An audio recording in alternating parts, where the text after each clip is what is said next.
వేదిక మీద ఉన్న పెద్దలకు, సమావేశానికి ఇచ్చేసినటువంటి కాంగ్రెస్ కార్యకర్తలకు, నాయకులందరూ కూడా రెండు చేతులు జోడించి హృదయపూర్వకంగా నమస్కారాలు తెలియజేస్తా ఉన్నాం.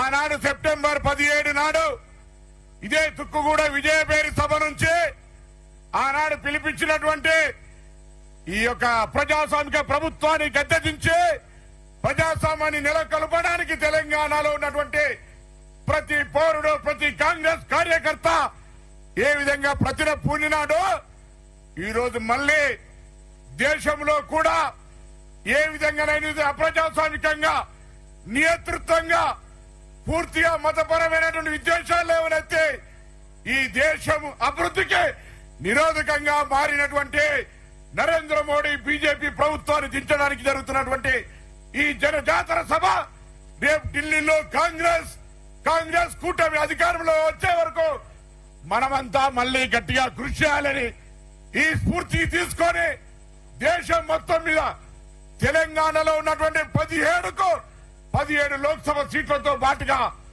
దేశంలో ఉన్నటువంటి అందరూ కాంగ్రెస్ కూటమి అభ్యర్థులు గెలిచే విధంగా ఈ యొక్క తుక్కు కూడా మనకు వచ్చిన జాగా ఇక్కడ నుంచి ఇలా తెలంగాణ ప్రజా ప్రభుత్వాన్ని ఏర్పరచుకున్న తర్వాత ఆనాడు ఎన్నికల్లో మీరు గాని మేము గాని గ్రామంలో ఇచ్చిన విధంగా మహిళలకు ఉచితంగా బస్సు ఇస్తామన్నాం.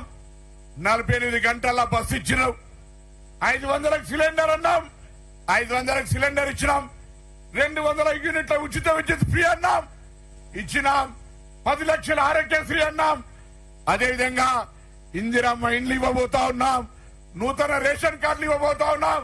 మిగతా గ్యారెంటీలు, మహాలక్ష్మి గ్యారెంటీలు అన్ని కూడా ఎన్నికలు కాగానే ఒక్కొక్కటిగా అమలు చేస్తాం.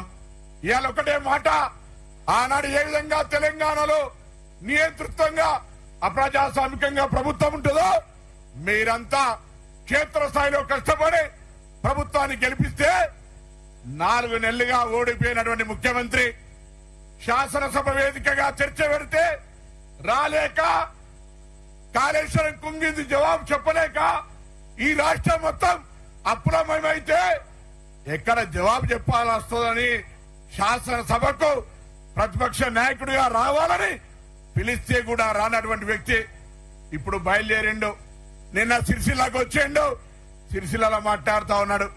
ఈ వేదిక ద్వారా అడుగుతా ఉన్నా, మేము ఆనాడు ఏదైనా ప్రజా సమస్యను తీసుకొని ప్రజల దగ్గరకు పోతే గృహ నిర్బంధం పేరింది అరెస్ట్ చేస్తుంటే, కానీ ఇలా మా ప్రజా పాలన ప్రభుత్వం స్వేచ్ఛగా నీకు తిరిగే అవకాశం ఇస్తోంది. కానీ ఒళ్ళు నోరు దగ్గర పెట్టుకోవాల్సిన అవసరం ఉంది. మాట భాష 10 సంవత్సరాలు ముఖ్యమంత్రిగా చేసిన వ్యక్తి ఏ విధంగా మాట్లాడాలో నీకు తెలియకపోతే 80,000 పుస్తకాలు చదివినానే నీవు ఒక్కసారి నీ జ్ఞానాన్ని మరొక్కసారి ప్రజలు చేసుకో.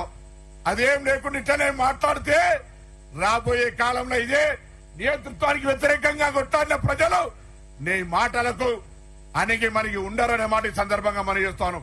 అందుకే దయచేసి ఇక్కడికి వచ్చిన ప్రతి కార్యకర్త, తెలంగాణ నుంచి 30,000 బూతుల పైగా ఉన్నారు ప్రతి కార్యకర్త మళ్లీ మే 13 నాడు జరిగే ఎన్నికల్లో 17 మంది కాంగ్రెస్ పార్టీ అభ్యర్థులు గెలుపు. ఎందుకంటే ఈరోజు రాష్ట్రంలో ఉన్నటువంటి కాంగ్రెస్ ప్రభుత్వం, రేవంత్ రెడ్డి గారి నాయకత్వంలో కాంగ్రెస్ పార్టీ ఉన్నటువంటి ప్రభుత్వంలో ప్రజలకు ఇచ్చిన అన్ని అమలు జరగాలంటే మనకు ఈ తెలంగాణ నుంచి కాంగ్రెస్ పార్లమెంట్ సభ్యులు గెలిచినట్టయితే కేంద్రం నుంచి కూడా మన యొక్క ప్రాంత అభివృద్ధికి నిధులు తీసుకొచ్చే అవకాశం ఉంది. ఇలా తోడు దొంగల బీజేపీ, టీఆర్ఎస్ కలిసి రైతుల పేరు మీద డ్రామా చేసే ప్రయత్నం చేస్తా ఉన్నారు. దయచేసి ఆలోచన చేయండి. ఆనాడు 15 లక్షల నల్లధనం అన్నారు, 2 కోట్ల ఉద్యోగాలు అన్నారు. ఇలా నరేంద్ర మోడీ పోటీ పెట్టి ఓట్లు అడిగే పరిస్థితి లేదు. కొత్తగా రాముని తీసుకొచ్చారు, అక్షింతలు అంటున్నారు. దయచేసి ఊర్లల్లా మనం కూడా రాముని భక్తులమే. రామునికి ఎవరు వ్యతిరేకం కాదు. కానీ నిస్సిగ్గుగా రాముణ్ణి రాజకీయాలకు తీసుకొచ్చే వీళ్ల పట్ల ప్రజలను జాగ్రత్తగా ఈ దేశ సార్వభౌమత్వాన్ని, ప్రజాస్వామ్యాన్ని కాపాడడానికి పాంచ్ న్యాయ పేరు మీద రాహుల్ గాంధీ గారి కాంగ్రెస్ పార్టీ మేనిఫెస్టో క్షేత్రస్థాయికి తీసుకుపోవాలని కోరుతూ ఇప్పటికే మరి మల్లికార్జున ఖార్గే గారు కానీ కాంగ్రెస్ పార్టీ కానీ తీసుకున్నటువంటి మేనిఫెస్టో రేపు భవిష్యత్తులో భారతదేశంలో ఉన్నటువంటి వెనుకబడ్డ వర్గాలందరికీ మార్పుకు శ్రీకారం చుడుతుంది. కాబట్టి తప్పకుండా అందరూ కూడా కాంగ్రెస్ పార్టీని బలోపేత దిశలో క్షేత్రస్థాయికి వెళ్ళిన తర్వాత రేపటి నుంచే ప్రచార కార్యక్రమం కొనసాగించాలని కోరుతూ అందరికీ హృదయపూర్వకంగా ధన్యవాదాలు చెప్తూ కాంగ్రెస్ పార్టీ నమస్కారం అందరికి. కూర్చున్న వాళ్ళు దయచేసి కుర్చీలు లేపకండి. వెనక ఉన్న వాళ్ళని